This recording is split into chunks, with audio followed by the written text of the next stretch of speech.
Hello, everybody, and welcome back to OMB Reviews. I am the critic who is a cynic. Hope you're doing well. And today we're doing a box office breakdown for this past weekend, which saw Dune Part Two open to a pretty decent opening weekend, around $178.5 million worldwide, which is putting it just ahead of the opening weekend for the film Oppenheimer, which came out last summer. Of course, Oppenheimer and Barbenheimer altogether was a huge hit last year, and Oppenheimer itself went on to make well over $900 million. The question, of course, everyone's asking is, does Dune Part 2 have the ability to make it to $1 billion?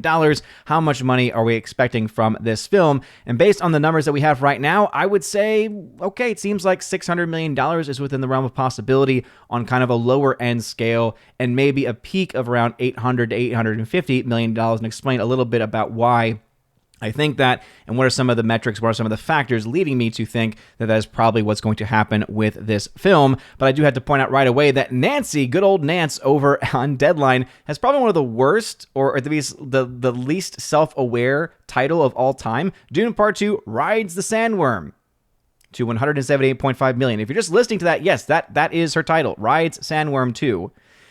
I don't think she quite understands it, and oh man, just when I thought that Tony's puns were ridiculous, Nance just takes it over the edge. Before we get any further, please make sure you smash that like button, line up that fire button over on Odyssey, and smash the rumble button as well. And also make sure that you are subscribed to the channel with that bell notification. That way you know every time a video or live stream goes live on the channel. And before I do the full box office breakdown, I want to say it's the last week to vote in the Raven Awards. I do an Oscars boycott show because screw the Oscars. If you want to vote for the best and worst of the movies 2023 and a bunch of other fun categories like most overrated film, shill of the year, things like that, make sure to check out the links in the video description or the top link, the pinned comments, so that way you get access to that ballot. Last week to do so, please go ahead and fill that out so that way more and more people can have their voices heard. So anyway, Dune Part 2 rides Sandworm to 178.5, good old Nance. As it says here, coming in ahead of projections following a strong Saturday, the Warner Brothers legendary entertainment Dune Part 2 has stormed to a $178.5 million global opening. Of that, $97 million from the internationals. It'll be interesting to see when these numbers get official, when these numbers get updated, as they tend to do on that Monday to Tuesday following, depending on what's going on in the world. Right now, it seems like it probably has a chance of getting even to $100 million to international in its opening weekend when those numbers adjust, but we'll have to, of course, wait and see. It goes on to say that in like-for-like offshore markets and using today's exchange rates, the film is tracking 76% ahead of 2021's Dune, 79% better than Ready Player One, 96% above Godzilla vs. Kong, 12% behind Mission Impossible Dead Reckoning Part 1, and 16% below Oppenheimer. So if you just look at the international markets themselves, that is where right now it seems, based off of these numbers in the like-for-like metrics, that Oppenheimer actually does have an edge. Now, what is interesting is that if you go ahead and look to the comparison between the two films, right, Oppenheimer actually had a stronger domestic opening weekend by about $1 million, so really not a whole lot more. But still, the fact that Dune Part 2 is at least in that discussion is what's going to point a lot of people to say, well, hey, if if Oppenheimer was able to make $960 million worldwide, does it seem that there's a chance for this to also happen for Dune Part 2? Again, I have some doubts about it going that high, and again, I'll explain about that more in a second, but I just want to point that out, that is indeed where those numbers are actually coming from. Going over to Tony at Deadline, good old Tony, saying, how sci-fi space worm epic reared head to 81.5 opening after strike release delay. Oh man, so Tony is going to love to always just remind everyone about the strike. This kind of reminds me of the same box office people when, people like Tony, for instance, who, when the pandemic was going on, just reminded everyone about COVID, right? COVID era, COVID this, COVID that. And then finally, when Spider-Man kind of broke through the facade and showed, nope, it was actually more so the movies that were being released and the lack of interest in said movies because Hollywood is out of ideas and Hollywood was really not putting out a whole lot of great films, or at the very least, that end not having a good or effective marketing strategy, finally actually had a movie where it gave fans what they wanted. It made fans actually have a care, made actually interested in it. So again, shout out to Sony for being able to actually put that film forward. And yeah, all of a sudden the conversation started to go away a little bit. They tried to use the excuse, but then very quickly the excuse definitely lost its luster. They're going to use this strike excuse as long as they possibly can.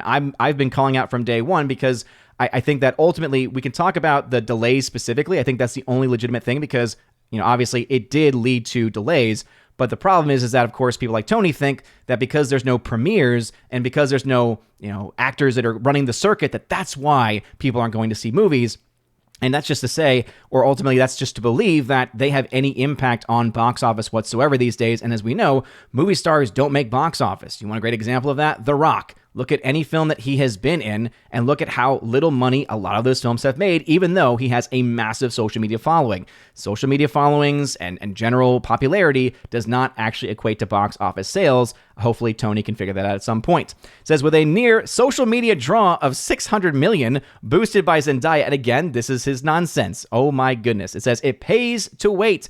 So the other thing, too, about this is, do you honestly think, and here's the thing that I honestly have a doubt about, do you honestly think that had they released this film originally when they were supposed to, that somehow the number would have been lower, that much lower? To be honest, I actually think it probably would have been better for the film to get released then, because when you don't have people running the circuit and possibly saying stupid things that keep people from seeing your movie, I think that's more likely to happen than the alternative. But also, it would have been coming out in, November? Meaning that you had the potential of taking advantage of that December time when people are off from work, off from school, and other things. So even though it still has the potential, as I always say, the weekend doesn't make or break the movie. It's the movie, right? It's the movie, and secondarily, it would be the marketing for the movie itself. But again, these so-called box office experts continue to try to run off of things that just do not matter, and it continues to be frustrating. Though logic prevailed to delay the movie from its first weekend in November to March, again, I think that there are going to be questions over whether that would have actually made a difference.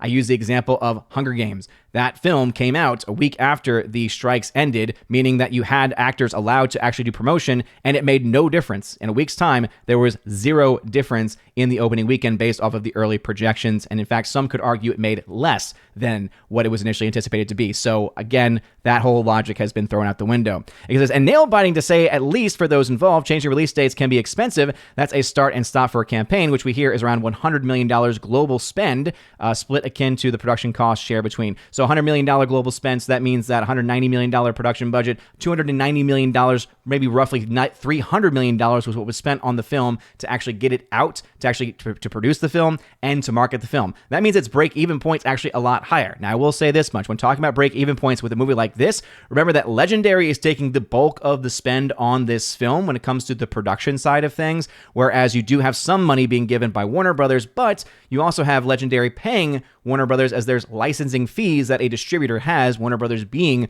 the sole distributor here. And so there's going to be, of course, a big question, right? It says Warner's is Algo getting also, oh man, this early and I'm already seeing a typo? What's going on, Tony? Getting an 8% distribution fee. So Warner Brothers might actually still end up being a big winner from this one, but I think Legendary is going to have a lot of ground to cover. Now, I think this film is good enough, strong enough to be able to get that money back for it, but knowing that it costs that much, not just to make, but also to promote, yeah, the break-even point for this movie is going to be that much higher because of that. Going to thenumbers.com, as you can see, it's not even close. Dune Part 2, 81.5 million domestic, so a very strong opening. One of the strongest openings, in fact, that we've seen, not just Five Nights at Freddy's, which I know has been mentioned by people like Tony, right, which made around $50 million domestic in its opening weekend back in October. You have to really go all the way back to the summertime. You have to go all the way back to Oppenheimer's release. You have to go all the way back to even Barbie's release. And this is obviously much more akin to that of Oppenheimer, which was helped quite a bit by the whole Barbenheimer effect. I know there's a lot of people that are big fans of Oppenheimer, think it's a great film, think it's one of the best films to come out of last year. I was not all that high on it. I thought that it was kind of overrated in different ways. I like Nolan. I appreciate what he does. There's also a lot of elements of the film that just didn't work for me. It's not a film I ever have to see, feel the need to see ever again. But that all being said, I think anyone, if they're going to be objective, will say, yeah, Barbenheimer had a huge impact not only to help a film like Oppenheimer, but also to help a film like Barbie. Right now, it seems Dune Part 2 is performing more like Oppenheimer and will continue to follow that trend between those two. By the second weekend, Oppenheimer was able to get to $400 million worldwide. And so how close does Dune get to that will determine, I think, and will help us determine how long it will go the distance. Remember, there's also the big problem that this film has a bit of competition coming up. You have a lot of releases coming out in March. Really, the only big budget release that I can think of that is set to come out this month that could provide some competition would be the next Godzilla film. But even those movies in general actually have not been the biggest box office draws. They've obviously made money worldwide, much more than a lot of other films, but they're not the biggest box office releases that ever come out in a given year. So it'll be interesting to see whether Dune is affected by that or not. But again, more on that in a second. Bob Marley,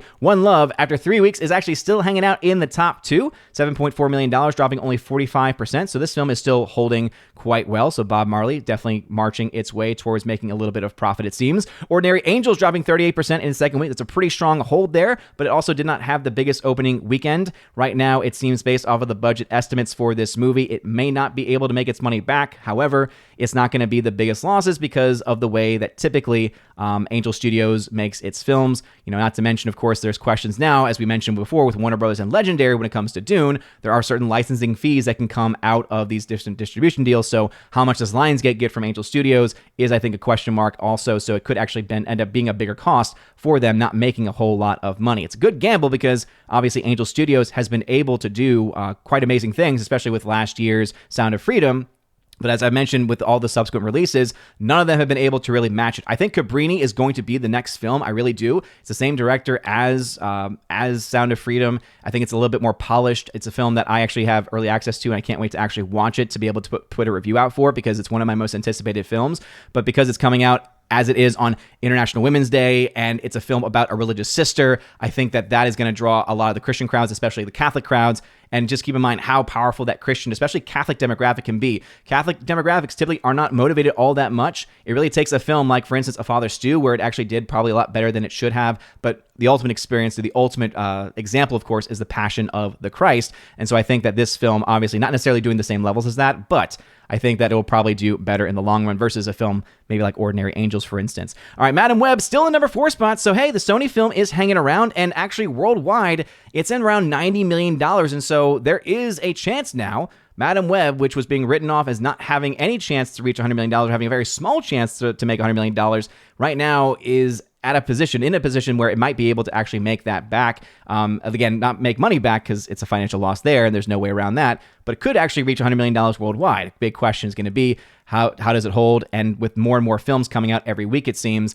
how does it hold in a much more crowded market? Obviously, Dune has gobbled up most of the market, but not nearly as much from these other movies as I was initially expecting. The Chosen coming in the number 5 spot in a new release because this is the final 2 episodes, I believe, episodes 7 and 8 for the 4th season. So $3.1 million there. So this has been something that Fathom Events and obviously the studios behind The Chosen have been really happy to see. I imagine a lot of people going to see these movies, especially in a limited amount of screens. However, its per theater ratio is also just not as impressive as some of the other films on here, but still, for the kind of film and the kind of event that it is, it's definitely doing well for that. Migration, 11 weeks, still hanging around.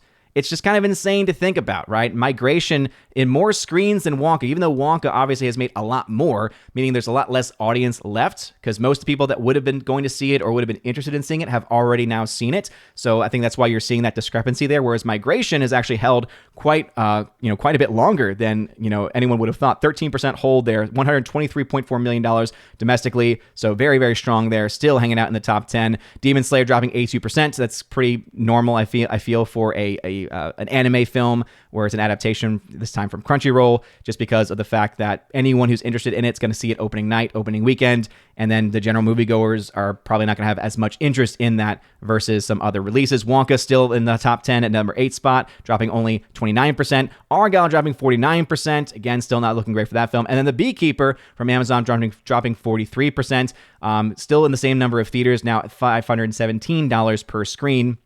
And also, I want to point out here that though Madame Web was able to get to $1,000 per screen during its weekly performances, it's been really bad. Going international now, thenumbers.com is reporting, as of the recording of this video, $178.5 million worldwide for Dune Part 2. Now, as I mentioned with this comparison, right, so obviously the reported budget for Oppenheimer is $100 million. I still have a lot of doubts about that, just because of the fact that Nolan did use IMAX, technology. He used the IMAX film, which can be very expensive. He also had a specially developed black and white IMAX film, which is a new technology. So I just, again, look at that budget and think I just can't see how it actually works out to only be that much. But still, I think that a lot less than what we can see right now for Dune Part 2. Remembering also there is that mention of a $100 million marketing budget for Dune Part 2, and this film has to make quite a bit of money, obviously, to break even. As of right now, though, 81.5 is the domestic right now for Dune Part 2 versus the opening weekend for Oppenheimer at 82.4. And look at the opening weekend. It's interesting to see, right? Though Oppenheimer had a better opening day, right? How it had a better opening Thursday, Friday. You look to a film, the films on Saturday, and you see that there's a $2 million advantage being given to Dune Part 2, making 61 versus Oppenheimer's 59. And then on Sunday, it goes back to Oppenheimer getting 82 versus Dune's 81.5. It'll be interesting to see where these numbers hold after the fact, right? $12.6 million is what was made by Oppenheimer on that Monday. And this is, I think, the big question mark, right? When it comes to Oppenheimer, it was released in July. It was released in summer. So that week after, you had a lot of people off from work, off from school, people enjoying summer holiday that were able to go out. So will Dune Part 2 be able to compete on that weekday performances or not? It's a big question mark. This is also much more of a niche property when it comes to the book Dune, for instance, when it comes to knowledge of Arrakis, knowledge of the entire Dune ethos. I don't feel like it has that widespread, wide reach. And so this opening weekend, most of us have kind of been indicating, the opening weekend was going to be big because it's in the IMAX screens. The IMAX screens are apparently selling out in a lot of locations. However, when you look at the regular screens, they're not selling nearly as well. And so this is kind of the market that we're in. Oppenheimer obviously also had that IMAX had a much longer stretch in isolation at the IMAX screen too, but was also selling, I think, relatively well in those regular everyday auditoriums, non-IMAX screens. And so will Dune Part 2 be able to hold out in the long run? It's hard to say. Oppenheimer, though, was able to make 5 times its worldwide opening weekend by the end of its run. So if you look at its worldwide opening of around that $180 million or so, it was able to make 5 times that by the end of its run. If Dune follows a similar format to that, then you're looking at the film topping out around $890 million. However, it doesn't have the summertime box office, right? You don't have as easy of a job in your weekday performances because of that reason. You also, of course, don't have the Barbenheimer effect that, again, helped Oppenheimer and Barbie, more so Oppenheimer, I think. You don't have that going for it either. And also, Dune Part 2 does not have exclusivity to IMAX and other premium format screens for the entire month or for an extended period of time, like what Oppenheimer was able to get. You add all these factors together, and that's why I think ultimately somewhere between $600 and $800 million makes a lot of sense for me as where the film will probably end. We'll obviously be able to have a much better idea about that next weekend, because remember, most films do make around 3 times their worldwide box office by the end of their run, and that would mean the film would make around $600 million at this point based off of that opening number. But next weekend will be a much better tell for us. And just as a reminder for those maybe wondering, okay, what's coming out? What could possibly cause any competition? All right, well, next weekend, right, Friday, March 8th, you have films like Cabrini, Imaginary, and Kung Fu Panda 4. Now, you might ask yourself, wait a minute, how is that going to cause competition? What are the audiences here? Well, remember, obviously, Dune Part 2, though the people seeing it, I think, are a lot less people overall than some of the big franchise players, or at least what formerly were the big franchise players. Films like Cabrini, it's going to have a very specific audience, right, from Angel Studios. Imaginary, it's a horror film, very specific audience for that movie. Kung Fu Panda 4, also a very specific audience for that movie. So I think Dune will end up being okay versus that movie for that weekend, because they are different genres of films. But by the time you get to March 15th, there's really no competition, I think, going on that weekend. I think that those are mostly films that probably won't do all that much. And Arthur the King, One Life, Love, Lies, Bleeding, don't really know a whole lot about really any of those films. I think that you really don't have a lot of competition until March 22nd. We have Ghostbusters, Frozen Empire. That's going to be a bigger budget. It's going to be a CGI fest, right? So I think that you're going to have that be a much bigger competition for a film like Dune. And then, of course, at the end of the month, you have Godzilla x Kong, which I don't think is going to do too much box office wise comparatively to others in the franchise or at the very least, it's not going to be that big budget film or big giant behemoth that a lot of people tend to think Godzilla films are. We'll do a further analysis of that as we get closer to the film about how those films really haven't made a whole lot of money in comparisons, especially to their budgets. But I think that still it's easily to be seen here that Dune Part 2 is going to have a little bit of a harder time just release schedule wise. Bob Marley, though, $146 million right now worldwide. Again, very impressive there. Ordinary Angels, $12.5 million there. Madam Web, as I mentioned, $91 million. So right now it's starting to edge out in those international markets. I think that's what, if it's going to get to the $100 million point, it's not going to get much further past that. It's still going to be the worst performing superhero movie of the modern era. I know some people were pointing out, for instance, when they saw the title of my video, some pointed out to the film Steel, for instance, with Shaq from the 90s. Okay, yeah, you got me. That's definitely going to be one of the worst, but I don't think anyone would really consider that to be a honest attempt at a comic book movie or on a comic book story. So I think that ultimately the point still stands that Madam Web is the worst performer by a long shot. Chosen, $30.9 million is where that film currently stands. Let's go to the charts because we love doing charts here over at OMB Reviews. So you can Dune Part 2, $178.5 million. Very impressive. You do have to go all the way back, as I mentioned before, about what are some similar openings. So this is much higher than Aquaman the Lost Kingdom, which opened to $108 million. Even bigger than Trolls Band Together at $108 million worldwide. The Marvels at $108 million worldwide.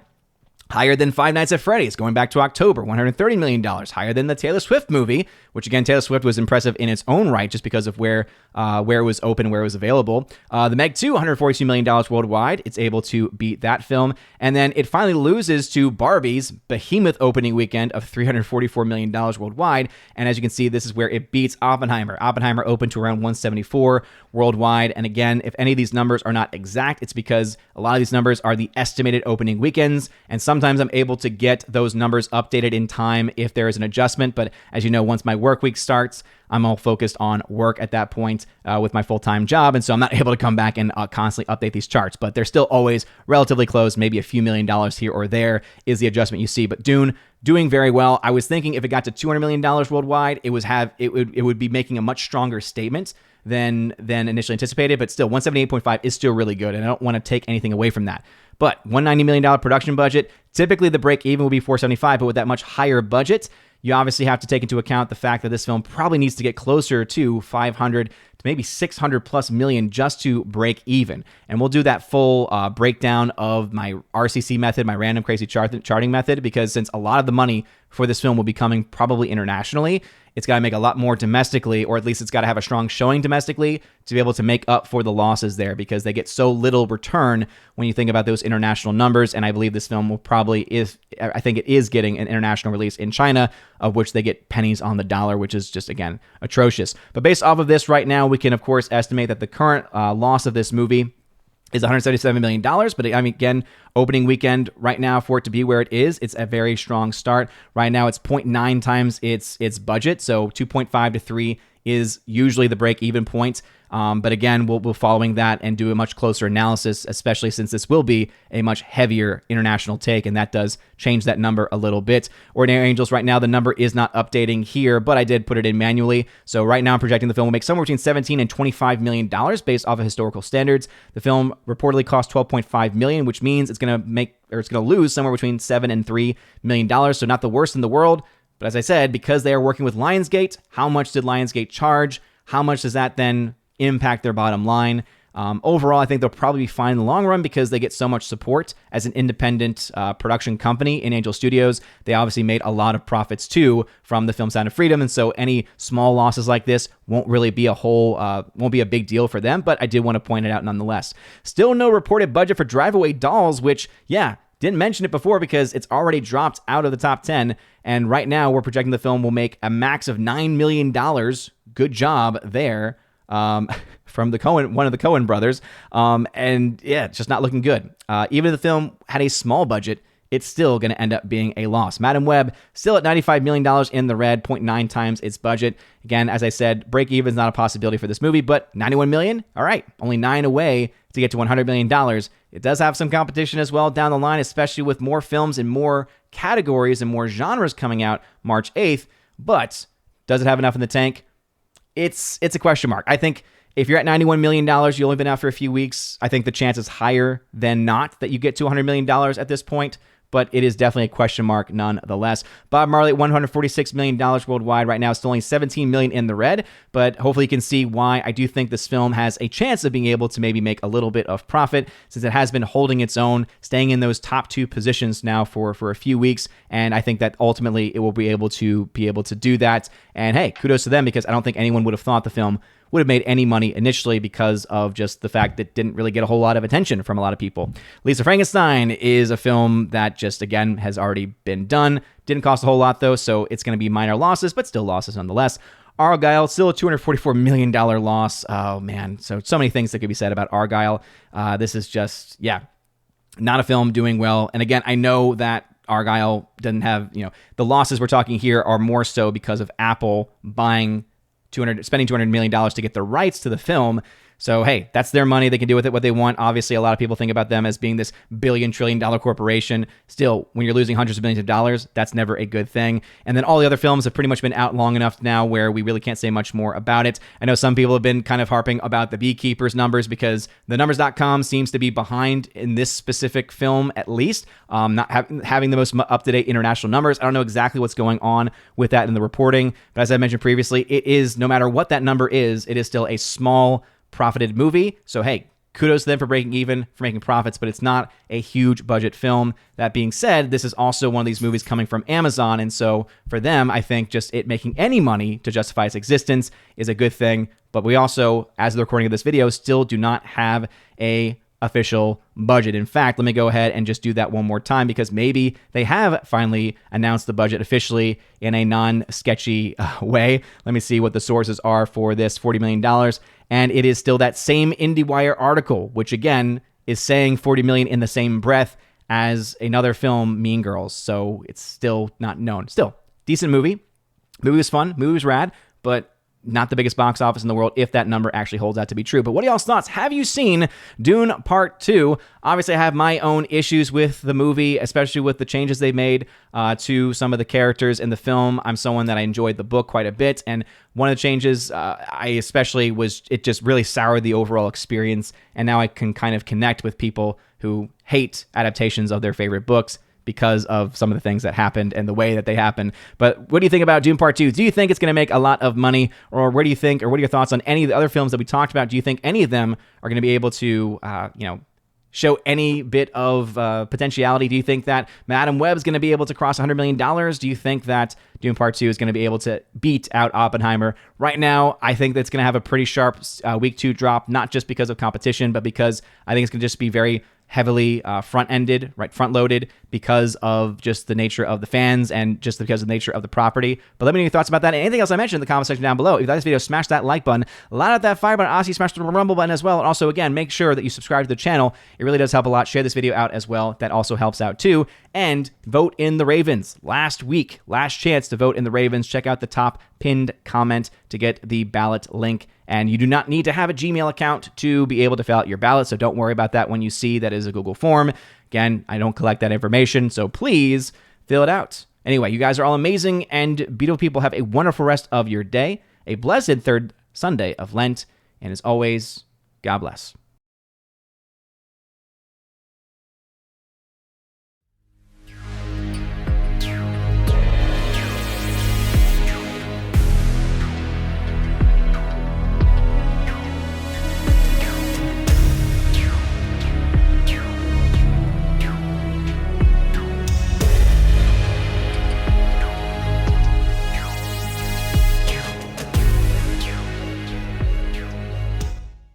And now for a very special shout out to all of my February Chosen of Valhalla members, starting off with my Patreon supporters of Father Luca Illich, Rosetta Allen, check out her YouTube channel, Eagle Rider, and Miss Martin Muses, check out her YouTube channel by the same name. Also to my Subscribestar peeps, Matt317, check out his Twitch channel by the same name, Mr. Roy, and ZK-Man, check him out over at xtheboundaries.co. And if you want your name shouted out at the end of every live stream and video, go ahead and check out the top link in the video description below, where you can access things like podcast episodes that I do special for my members. I also do, of course, the verbal shoutouts, also the listed shoutouts, and a bunch of other things, including giveaways, access to a giveaways channel on my Discord, giving away Blu-rays and 4Ks. I've fallen behind a little bit, but I'm going to easily make that up for the month of February, so now is a great time to join to get access to that page. You guys are all amazing and beautiful people. Have a wonderful rest of your day. A blessed Lent, which starts in just a couple of days. And as always, God bless.